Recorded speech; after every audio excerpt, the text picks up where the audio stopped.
Hi, prayer partners. Hope you are surviving the weather and enjoying it instead of enduring it. I don't know about you, but I am already ready for summertime. I've had all the snow shoveling and cold weather I want, and I'm one of those guys that does really good when it's 100 degrees outside, but when it's below 70, I'm cold. So this is not my favorite time of year, but it is pretty if you can just sit inside and look at it and not have to get out and shovel it. But anyway, I hope you're safe and doing well.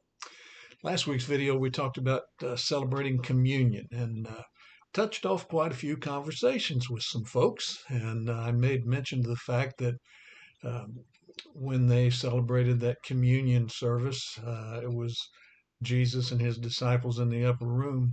It was really a Passover celebration that our communion service came from.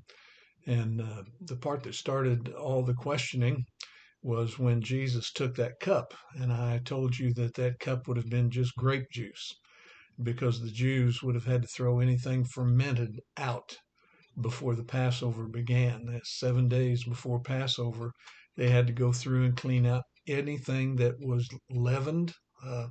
That word leavened in the Hebrew language means anything that causes fermentation.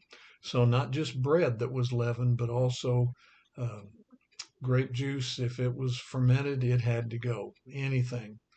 And a lot of people told me that they thought that that was not accurate, that it was okay to drink wine, an alcoholic, a fermented wine, and it's okay to do that as long as you do it in moderation.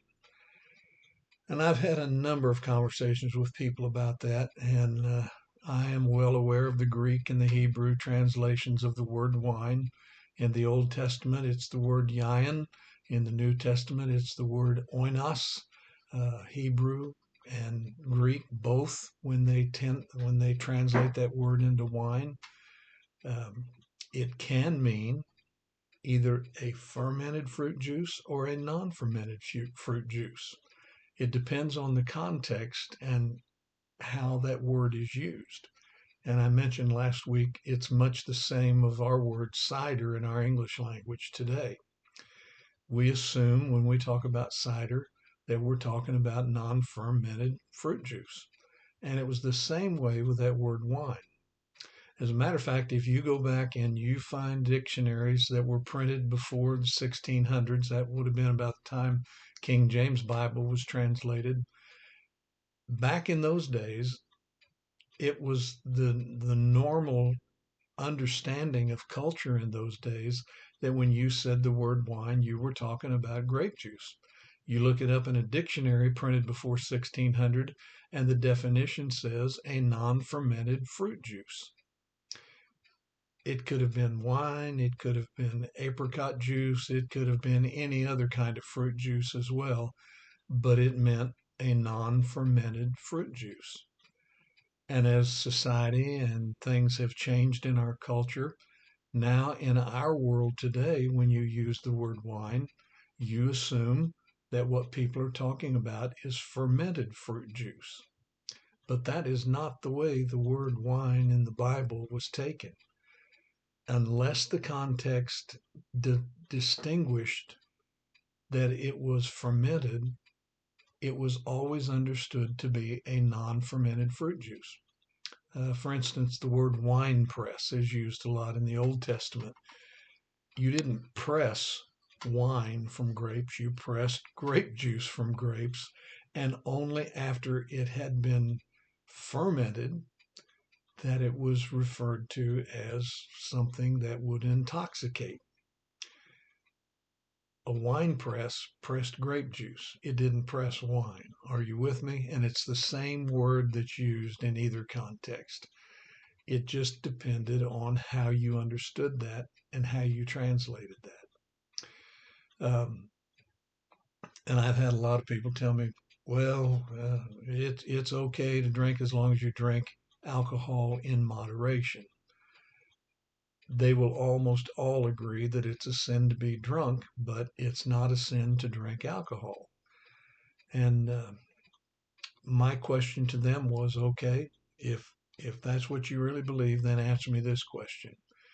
In Ephesians chapter 5 and verse 18, it clearly says, "Be not drunk with wine wherein is excess, but be filled with the Holy Spirit."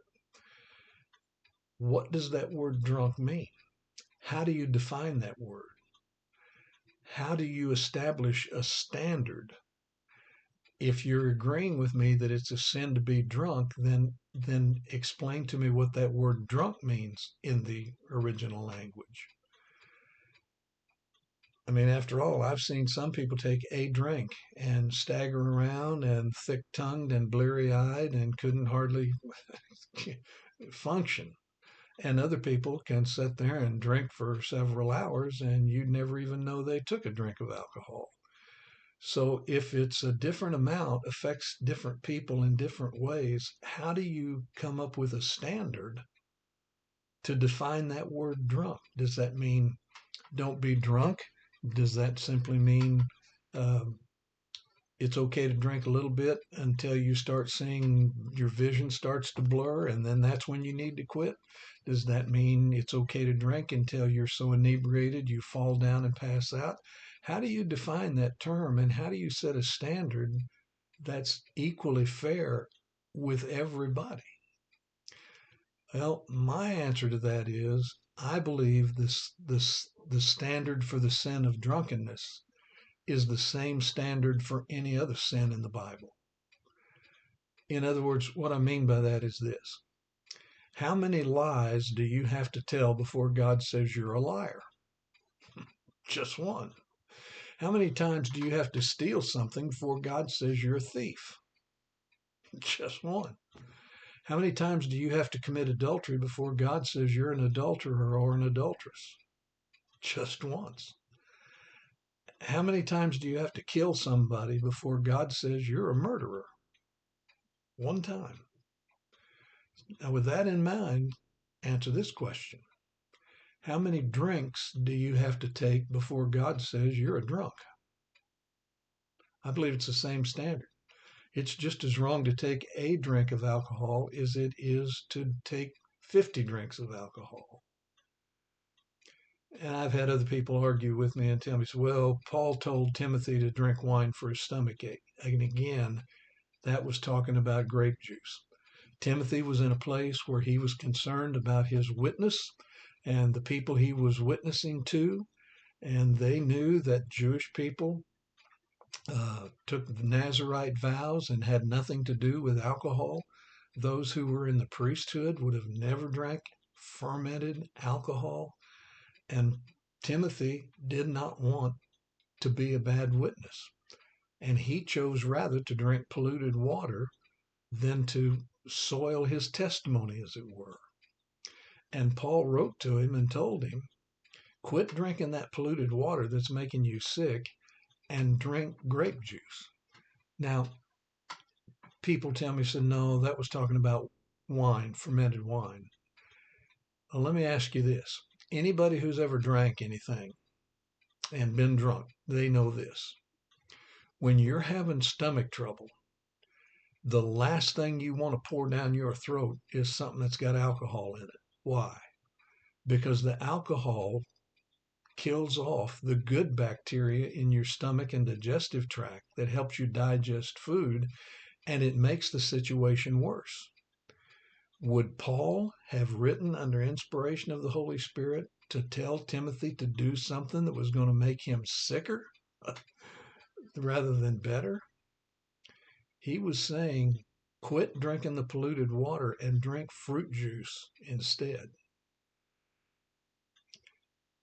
Another person brought up the issue when I mentioned last week that Jesus turned water into grape juice. They said, no, that was fermented wine. And my comment to them was, would God tell us not to do something and then Jesus turn around and do it? Habakkuk chapter 2, woe unto him who gives his neighbor drink to be drunk. In other words, don't do that. Would Jesus have done that at that wedding in Cana if that's what was talking about? No. To me, it's very clear. If you have a different belief than I do, that's between you and God. But for me, I believe in total abstinence for the believer.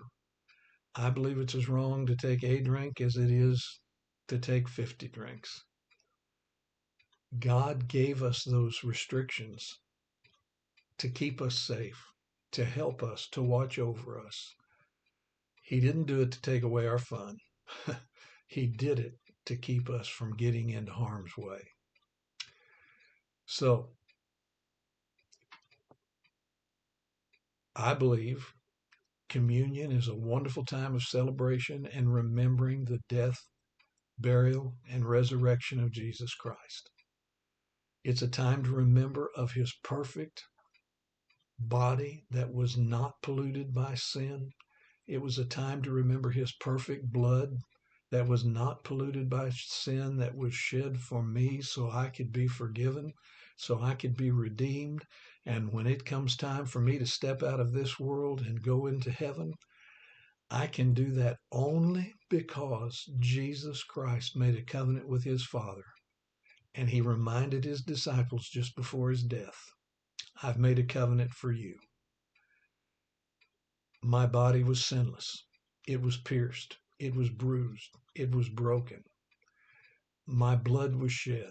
It was pure. It was perfect. And only my blood will wash away the sin of mankind. Hopefully that will clear up some issues, and hope that makes it a little easier for you to understand. Well, God bless. Have a great week. We'll talk to you later. Bye-bye.